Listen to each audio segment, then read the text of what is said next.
बिस्मिल्लाहिर्रहमानिर्रहीम अस्सलाम वालेकुम रहमतुल्लाह। पाकिस्तान में एक बार फिर से यूनिफॉर्म के अंदर वर्दी के अंदर सदर आने वाला है। इससे पहले पाकिस्तान 4 ऐसे सदर देख चुका है ऐवान सदर में, जो कि वर्दी में आए, यूनिफॉर्म में आए, जिसमें नंबर 1 अयूब खान, फिर याह्या खान और उसके बाद जनरल ज़ियाउल हक और अब जनरल मुशर्रफ। अब ये 5वें सदर बनने जा रहे हैं जनरल आसिम मुनीर, जो कि वर्दी में यूनिफॉर्म में सदर बनने जा रहे। लेकिन ये सब कुछ होगा कैसे?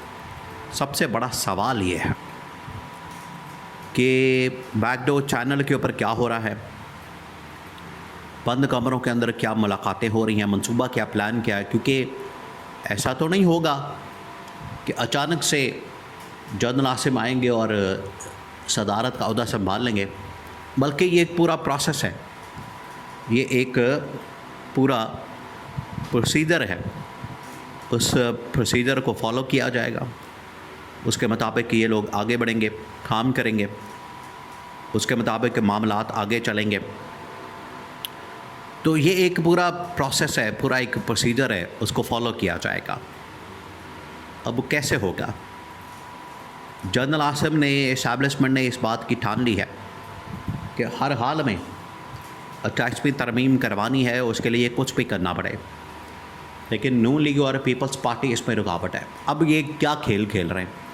अब इनकी जानिब से जो खेल खेला जा रहा है वो वही सियासी तौर पर इनकी जानिब से वो काम किया जा रहा है जो कि नून लीग वाले भी करते हैं। अब वो खेल क्या? नून लीग वालों ने हमेशा गुड कॉप बैड कॉप खेला है। अब गुड कॉप बैड कॉप क्या होता है कि नवाज शरीफ इस्टेब्लिशमेंट के ऊपर हमला करते हैं, एंटी इस्टेब्लिशमेंट एक लाइन लेते हैं और इस्टेब्लिशमेंट को आड़े हाथों लेते हैं, तनकीद करते हैं और कहते हैं कि मैंने नहीं मानना। ये आपको नज़र आएगा माजी के अंदर। आप अगर इनकी तारीख़ देखें, आप इनके हालात व वाक़यात को देखें, आए तो ये हमेशा इस्टेब्लिशमेंट की वजह से, इस्टेब्लिशमेंट की गोद में बैठकर। लेकिन जब कोई मसला बन जाता है, मसला फंस जाता है, तो फिर ये गुड कॉप और बैड कॉप खेलते हैं। अब वही हरबा हथकंडा इस्तेमाल किया है आसिफ अली जरदारी और बिलावल ने। वो भी अब गुड कॉप और बैड कॉप खेलना चाहते हैं।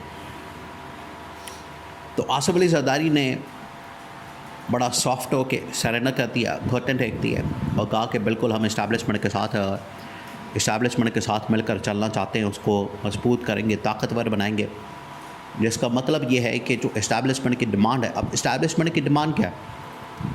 उनकी डिमांड ये है कि कम से कम 1500 से 2000 अरब ये हमें चाहिए। ये या तो वफाक को चाहिए या फिर इस्टेब्लिशमेंट को चाहिए, फ़ौज को चाहिए। अगर आप हमें इतने 1000 अरब का बंदोबस्त करके देते हैं तो ठीक है, फिर कोई मसला नहीं है। आप NFC अवार्ड भी अपने पास रखें, अपनी मर्ज़ी से बना के रखें, सिंध गवर्नमेंट भी अपने पास रखें, पंजाब गवर्नमेंट भी अपने पास रखें, वफाकी गवर्नमेंट भी अपने पास रखें। जो इस वक्त मौजूदा बजट है पाकिस्तान की इस्टेब्लिशमेंट का, फ़ौज का, उसके अंदर कम से कम 1.5 से 2000 अरब रुपए का इजाफा करते हैं। ये है असल डिमांड। अब ये पूरा करने के लिए आसिफ अली जरदारी तो एग्री कर गया कि ठीक है, हम कहीं से पूरा करते हैं, टैक्सेस लगाते हैं और इधर से ये प्रोग्राम बंद करते हैं, इधर से ये प्रोग्राम शुरू करते हैं, टैक्स लगाते हैं। 1000 अरब रुपए तो इकट्ठा करके दे देंगे आपको टैक्सों की मद में। लेकिन इस्टेब्लिशमेंट ने कहा है कि आप टैक्स लगाएंगे, आवाम के ऊपर बोझ डालेंगे।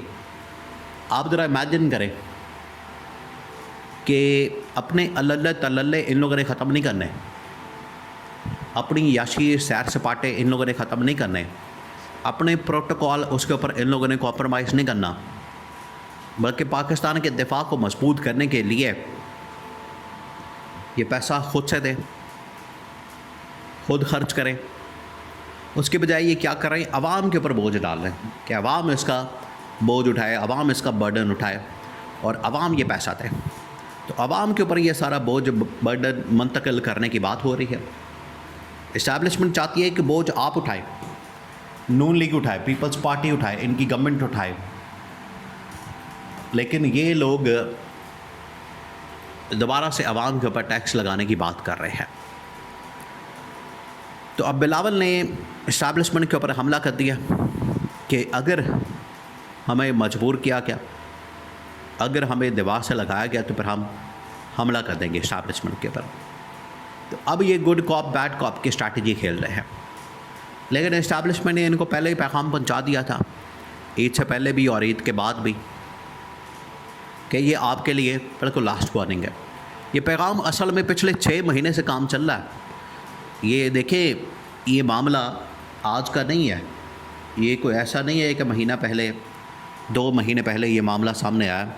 पिछले 6 महीने से इसके ऊपर बात हो रही है, इसके ऊपर तैयारी हो रही है, ड्राफ्ट तैयार करना, क्लॉज, आर्टिकल्स, उसके अंदर शिकें शामिल करना।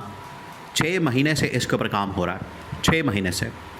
आज आखिरकार वो स्टेज आ गई, वो लम्हा आ गया है, आज आखिरकार वो टाइम आ गया, वक्त आ गया, इसके ऊपर काम शुरू कर दिया गया।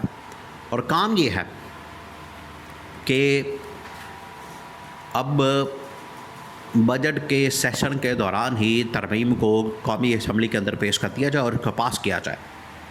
और पास करने की सूरत में, पास होने की सूरत में ऑटोमेटिकली जो जनरल आसिम है वर्दी के अंदर, यूनिफॉर्म के अंदर ऐवान सदर में आ जाएंगे।